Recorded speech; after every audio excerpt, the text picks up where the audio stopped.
여러분 반갑습니다. 안녕하십니까? 오늘은 하늘의 신민, 그리스도인 이런 제목으로 하나님의 말씀을 보겠습니다. 죽을 수밖에 없는 죄인이 예수님을 믿고 영생을 얻는 것, 그리고 천국에 간다는 것, 그것이 얼마나 놀라운 특권인지, 얼마나 많은 복을 누리게 되는지 우리가 다 상상할 수가 없습니다. 하늘의 신민이 된다고 하는 사실, 그리고 그리스도의 이름으로 일컬음을 받는 그리스도인이 된다는 것은 정말 이 세상 그 누구도 모방할 수 없는 놀랍고 영광스러운 영생이 됩니다. 오늘 그 내용을 함께 살펴보면서 내가 진정으로 예수님을 믿고 구원을 받았다면 나를 기다리고 있는 하늘의 축복이 어떤 것들인가? 우리가 지금 이 육신적인 눈으로 그러한 것들을 다 볼 수는 없지만, 그러나 언뜻 비쳐나오는 그 빛으로 미래의 모습들을 살펴볼 수가 있겠습니다. 오늘 그 내용들을 여러분과 함께 보도록 하겠습니다. 저희는 너희에게 대하여 일컫는 바 그 아름다운 이름을 회방하지 아니하느냐. 자, 사도 야고보가 여러 교인들에게 보내는 편지 가운데서 사람을 차별하지 말라고 그렇게 당부합니다. 교회에서 돈이 있고 권력이 있는 유명한 사람들이 오면 그냥 교인들 전체가 황송해하고 환영하고 참 그렇습니다. 근데 돈도 없고 권력도 없는 가난한 사람이 오면 그 그냥 뭐 무시하는 것까지는 아니지만 별걸 이렇게 그렇게 대우를 그 당시도 했던 것 같아요. 사도 이 야고보가 그런 사실들을 보면서 가슴 아프게 생각했습니다. 그러면서 여기서 하는 말이 저희는, 그 말은 돈 많고 권력 많은 사람들이 그 말입니다. 너희에게 대하여, 여기서 너희는 그리스도인입니다. 여기 지금 아름다운 이름이 나오죠. 그리스도인. 그 당시에 이제 사람들이 그리스도인이라고 하는 이름을 얻게 됐어요. 근데 그 이름이 아름다운 이름이라는 것입니다. 저희는 너희에게 대하여 일컫는 바 그 아름다운 이름을 회방하지 아니하느냐. 돈 있고 권력 있는 사람들이 그리스도인을 핍박하는데 그 사람들이 교회에 나오면 그냥 몸둘 바를 모를 만큼 그렇게 존경하느냐, 사람을 차별대우 하느냐, 그 같은 것을 여기서 사도 야고보가 경고하고 있습니다. 의인의 길은 돋는 햇볕 같아서 점점 빛나서 원만한 광명에 이르거니와 악인의 길은 어둠 같아서 그가 거쳐 넘어져도 그것이 무엇인지 깨닫지 못하느니라. 의인은 의로운 사람인데 성경적인 의미로는 하나님의 의를 경험한 사람입니다. 그냥 스스로 어떤 도덕적인 입장에서 똑바로 선 사람이라기보다는 하나님의 말씀, 하나님의 정신을 받아들여서 하나님의 뜻대로 살아가는 사람을 의인이라고 말합니다. 일단 사람이 하나님을 그렇게 받아들이고 의인이 된다면 그 사람은 정말 죽어가는 인생을 사는 것이 아니라 점점 더, 점점 더 미래를 향하여 영원히 살아갈 수 있는 생명의 길을 가고 있는 사람들입니다. 반대로 악인은 악을 저지르는 사람이라기보다는 인생의 목적과 가치를 알지 못합니다. 그냥 주어진 생명이니까 그냥 이 세상을 살아가는 사람들, 마치 짐승들이나 벌레들이 그렇게 살아가는 것처럼 어떤 자신의 인생의 어떤 가치나 목적을 깨닫지 못하는 사람을 성경은 악인이라고 그렇게 부릅니다. 목적이 없고 가치가 없기 때문에 굳이 다른 사람한테 손해보고 살아갈 이유도 없습니다. 이 세상에서 쾌락을 누리는 것이 목표가 될 것입니다. 정말 사람에게 있어서 아주 아름다운 영원한 목표가 있는 것과 없는 것은 인생의 근본적인 차이가 되겠습니다. 의인의 길은 돋아나는 떠오르는 햇볕 같아서 점점 빛나서 원만한 광명에 이른다고 말합니다. 여기 하나님으로부터 구원을 받은 의인들의 모습이 또 이렇게 설명이 되어 있습니다. 무명한 자 같으나 유명한 자요. 무명한다 그 말은 이름이 이렇게 알려지지 않았다는 뜻입니다. 무명한 자 같으나 유명한 자요. 근심하는 자 같으나 항상 기뻐하고 가난한 자 같으나 많은 사람을 부유하게 하고 아무것도 없는 자 같으나 모든 것을 가진 자로다. 어떻게 이와 같은 반전이 가능할까요? 없는 것 같지만 모든 것을 갖고 있고 무명한 자 같지만 유명하고 가난한 자 같지만 많은 사람을 부여하게 하고 근심하는 자 같으면 항상 기뻐하고 그 비결은 어디에 있습니까? 바로 하나님에게 있습니다. 전능하신 하나님이 그 사람의 보호자가 되기 때문에 그렇습니다. 그래서 하나님은 의인에게 있어서 생명이고 능력입니다. 그 사람의 모든 것을 주관하기 때문에 그 사람이 장차 우주에 가면 영생을 얻고 천국에 가면 우주 온 거민들에게 알려지게 됩니다. 이 세상에서 유명한 그와 같은 것과는 비교가 되지 않습니다. 이 세상에 사는 동안 근심하는 것 같지만 마음속에서는 하나님의 영생이 주는 기쁨과 확신이 언제나 마음속에 있습니다. 그리고 아무것도 없는 자 같지만 사실 이 우주가 그 사람에게는 삶의 터전이 될 것입니다. 그래서 모든 것을 가진 사람들이다. 그리스도인에게는 이처럼 하나님이 주신 놀라운 비전이 있습니다. 요한계시록 21장에 보면 하나님의 구속 사업이 마쳐지고 이제 구원받은 사람들이 하늘 예루살렘에서 왕래하는 모습이 나옵니다. 만국이 그 빛 가운데로 다니고 땅의 왕들이 자기 영광을 가지고 그리로 들어오리라. 사람들이 만국의 영광과 존귀를 가지고 그리로 들어오겠고 새 예루살렘 성 정말 인간의 말로는 다 표현할 수 없는 아름답고 그 거룩한 새 예루살렘 성 안에서 구원받은 사람들이 살아가는 모습이 그렇게 이렇게 지금 설명이 되어 있습니다. 대쟁투는 끝났다. 지금 이 세상은 선과 악의 끝없는 대쟁투가 진행되고 있습니다. 하나님과 사탄 사이에 대쟁투가 진행되는데 언젠가는 이것이 끝나게 되고 더 이상 이 우주에는 죄가 존재하지 않게 될 것입니다. 대쟁투는 끝났다. 죄와 죄인들은 없어졌다. 온 우주는 깨끗해졌다. 오직 조화와 기쁨의 맥박만이 온 우주의 만물을 통하여 호동친다. 예. 이제는 새로운 우주 시대가 열리게 될 것입니다. 우리가 지금 우리 마음을 아프게 하는 온갖 불법과 사고, 재난, 이러한 것들이 더 이상 있지 않게 될 것이며 환경 오염도 더 이상 있지 않게 될 것입니다. 질투나 오해나 증오심도 더 이상 있지 않게 될 것입니다. 오직 거룩한 사랑의 정신만이 온 우주에 가득한 그런 새로운 시대가 열리게 될 것입니다. 또 내가 보며 거룩한 성 새 예루살렘이 하나님께로부터 하늘에서 내려오니 그 예비한 것이 신부가 남편을 위하여 단장한 것 같더라. 거룩한 성 새 예루살렘이 하나님으로부터 이 지구에 내려옵니다. 여러분 이것은 아주 중대한 의미가 있습니다. 지금까지는 하나님의 보좌가 그 우주 중심이었습니다. 그런데 이제는 이 구속 사업이 끝난 후에는 하늘에 있던 하나님의 도성이 이 지구로 내려오고 이 지구가 이제 온 우주의 수도가 되고 중심지가 됩니다. 그리고 예수님은 새로운 왕으로 등극하시게 됩니다. 여기서 새로운 우주 시대가 열린다고 하는 것입니다. 이제 이 지구가 이 우주의 중심이 되고 이 지구의 새 예루살렘 성이 바로 수도가 되고 그리고 이 지상에서 구원받은 성도들은 그 화려찬란한 예루살렘 성 안에서 살아가게 될 것입니다.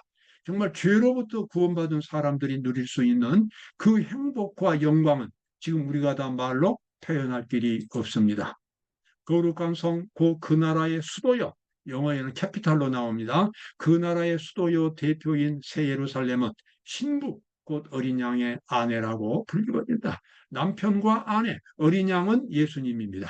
그리고 이 새 예루살렘, 그리고 새 예루살렘 성 안에 사는 그리스도인들, 성도들, 구원받은 사람들, 그 사람들은 예수님의 아내라고 그렇게 불리워집니다. 그만큼 아주 친밀한 관계가 이루어진다는 뜻이 되겠습니다. 우리가 이 지상에 살 때 얼마만큼 예수님에 대한 순결한 사랑과 믿음을 가져야 할지 여러분 각자가 느끼실 수 있을 것입니다.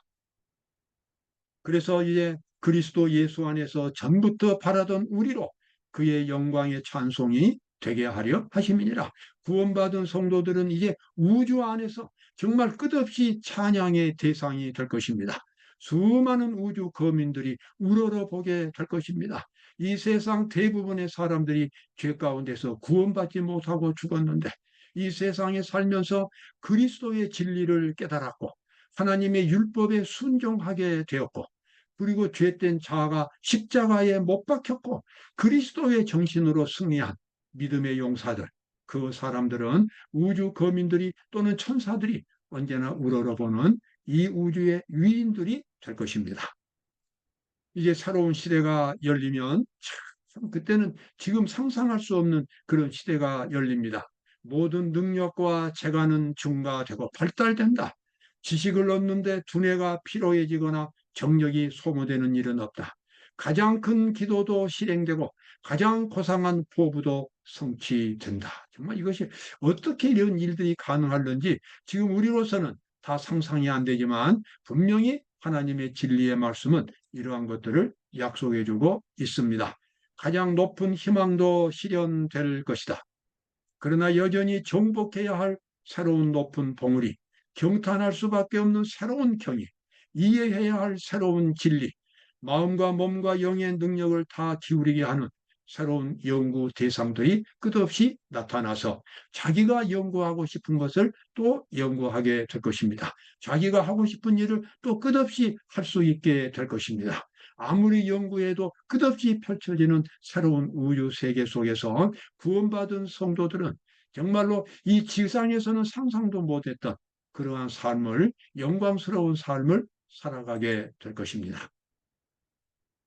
찬송하리로다. 하나님 곧 우리 주 예수 그리스도의 아버지께서 그리스도 안에서 하늘에 속한 모든 신령한 복으로 우리에게 복 주시되 곧 창세전에 그리스도 안에서 우리를 택하사 거룩하고 흠이 없게 하시려고 여러분과 제가 예수 그리스도를 진심으로 믿고 구원받는다면 이것은 정말 정말 이 세상에서 가장 놀라운 일입니다. 우리를 구원하시기 위하여 하나님께서는 이 세상을 만드시기 전부터 구원의 계획을 세우셨고 여러분과 제가 그 구원의 계획에 들어올 수 있도록 다 예정을 해 놓으신 겁니다. 그 예정이라는 말을 어떤 사람들은 오해해서 어떤 사람은 구원받을 것으로 어떤 사람은 구원 못 받을 것으로 예정했다고 그러지만 성경에서 그렇게 말하는 예정은 없습니다. 하나님께서는 이 세상 모든 사람들 하나도 남김없이 다 구원받을 수 있도록 예정을 해 놓으셨습니다. 내가 예정된 사람이라는 것을 스스로 깨닫고 하나님을 받아들일 때에 예수 그리스도를 받아들일 때에 드디어 그 하나님의 예정이 나의 구원으로 확정이 되는 것입니다. 전능하신 하나님께서는 이 세상을 창조하기 전에 놀라운 구원의 계획을 세워 타락했을 때 그 아담과 하와를 통해서 처음으로 여인의 후손을 약속하시면서 예수 그리스도의 십자가를 나타내 보이셨고 아담 때부터 세상 끝까지 심령이 가난한 사람들, 의에 줄이고 목마른 사람들이 영생을 얻을 수 있도록 모든 섭리를 다 베풀어 주십니다. 지금도 여러분과 저의 삶 속에는 눈에는 보이지 않지만 수많은 천사들이 방문하면서 마음의 진리를 깨닫게 하고 우리의 생활 속에서 하나님을 만날 수 있는 그러한 기회들을 갖도록 끊임없이 활동하고 계시는 것입니다. 이러한 모든 역사들이 이제 우리가 하늘에 가면 그와 같은 거룩한 역사가 공개가 될 것입니다. 하나님이 우리를 구원하시기 위하여 얼마나 많은 사랑을 베풀어 주셨는지 그리고 천사들이 얼마나 헌신적으로 노력을 했는지 하늘 역사책에는 다 기록이 되어 있습니다. 그 보배롭고 지극히 큰 약속을 우리에게 주사 이 약속으로 말미암아 너희로 정욕을 인하여 세상에서 썩어질 것을 피하여 신의 성품에 참여하는 자가 되게 하려 하셨으니, 참 저는 이 성경절을 볼 때마다 늘 마음에 깊은 감동을 받습니다. 썩어질 것은 뭡니까? 우리의 죄악입니다. 여러분, 이 죄는 잠시도 우리가 양 마음속에 간직해서는 안 되는, 정말 무섭고 창질 같은, 썩어 문드러지는 하나의 영적인 질병입니다. 어떤 미움도, 어떤 시기도, 어떤 질투도, 어떤 죄악의 형태도 우리는 마음속에 간직해서는 안 됩니다. 왜 그렇습니까? 썩어질 것이기 때문에 그렇습니다. 그래서 누구든지 예수 그리스도를 믿고 구원을 받고자 하는 사람은 자기 자신이 십자가에 못 박히고 예수 그리스도만을 바라보면서 회개를 하게 됩니다. 삶의 방향을 완전히 바꾸는 것입니다. 지금까지는 세상을 바라보고 자기가 중심이 되어 살아왔지만, 이제부터는 하나님을 바라보고 그리스도가 중심이 되는 새로운 삶을 살게 되는 것입니다. 그렇게 함으로써 신의 성품, 하나님의 품성을 가질 수 있는 그와 같은 놀라운 변화가 속에서 일어나게 됩니다. 하나님은 이 고귀한 약속을 우리 모두에게 주셨습니다. 여러분, 이 하나님의 고귀한 약속이 여러분과 저를 위해서 준비되어 있습니다. 하나님의 이런 모든 계획들이 헛수고가 되지 않도록 마음의 문을 여시기를 바랍니다. 자, 부조와 선지자 214쪽에 보면 요셉이라고 하는 야곱의 아들에 대한 기록이 나옵니다. 어떤 환경에 처하더라도 하늘 왕의 신민답게 행동하여 하나님께 충성을 다하리라는 고결한 결심으로 그의 영혼은 감동되었다. 아마 성경을 읽어본 사람은 요셉에 대한 역사를 잘 알 것입니다. 요셉은 배다른 형제 중에서 끝에서 두 번째 아들이었습니다. 그런데 그 형들이 이 요셉을 질투해가지고 아버지 몰래 다른 상인들에게 노예로 팔아버렸고, 그 상인은 요셉을 이끌고 애굽으로 갔습니다. 애굽으로 종으로 노예로 끌려가면서 요셉은 참 그의 일생을 성공적으로 만들 수 있는 그러한 놀라운 결심을 합니다. 그것은 자기 앞에 어떤 시련이 올는지는 모르지만 자기 눈에 보이지 않습니다. 그러나 어떤 시련이 오더라도 하나님을 믿는 마음으로 하나님의 신민답게, 하나님의 백성답게 내가 고결하게 처신하리라. 어떤 경우에도 내가 절망하지 않으리라. 나의 남은 이 에집트에서 살아가는 나의 일생을 내가 하나님께 맡기리라. 요셉은 그렇게 결심을 했고, 그가 아주 큰 어려움을 겪었습니다. 노예로 팔렸고 오해를 받았고 나중에는 감옥에 들어갔고 어느 누구 하나 면회온 사람 없고 오직 절망만이 그의 생활을 찾아왔지만, 그는 결코 절망하지 않고 자기의 일생 전체를 하나님께 맡겼습니다. 그 결과 어떻게 되었습니까? 하나님께서 그를 애굽의 국무총리로 설 수 있도록 섭리를 베풀어 주셨고, 이 요셉의 이와 같은 출세를 통해서 아버지 야곱과 그의 형제들이 애굽으로 와서 하나의 민족으로서 성장할 수 있는 기틀을 갖게 되었습니다. 정말 사람이 하나님을 향하여 굳건한 믿음을 갖는 것은 이렇게 위대한 일입니다. 그의 영생이, 생명이 완전히 바꿔지는 일입니다. 그가 받을 축복은 다 말로, 인간의 말로 표현할 길이 없습니다. 자, 두 번째는 여기 믿음에 대한, 모세의 믿음에 대한 이야기입니다. 믿음으로 모세는 장성하여 바로의 공주의 아들이라 칭함을 거절하고 도리어 하나님의 백성과 함께 고난받기를 잠시 죄악의 낙을 누리는 것보다 더 좋아했고, 아마 성경을 읽은 사람은 가장 유명한 사람 중에 한 사람이 바로 모세입니다. 모세는 에집트 공주의 아들이었습니다. 그리고 그가 정말 맘만 먹으면 그 당시 최강국이 에집트였습니다. 그 에집트의 왕이 되어서 천하를 호령할 수 있었는데도 그는 에집트의 그 영광보다도 하나님이 주시는 영광을 더 사모했기 때문에, 더 그것을 귀중하게 생각했기 때문에 그는 애굽을 버리고 광야로 가서 하나님의 백성이 되었고, 40년 후에는 돌아와서 이스라엘 백성들을 에집트에서 이끌어내는 그런 훌륭한 지도자가 되었습니다. 오늘 여러분과 제가 하나님을 선택한다면 그리고 나의 일생을 하나님께 맡기기로 결심한다면, 그리고 나의 모든 뜻이 하나님의 뜻에 일치되도록 내가 그렇게 살리라고 결심한다면, 여러분과 저의 앞길에 펼쳐 있는 그 놀라운 축복은 말로 다 표현할 길이 없습니다. 그것은 정말 영원한 무궁한 세월 동안 우리 앞에 끝없는 복락으로 이어지게 될 것입니다. 오늘도 귀중한 하루가 되시기를 바랍니다. 감사합니다.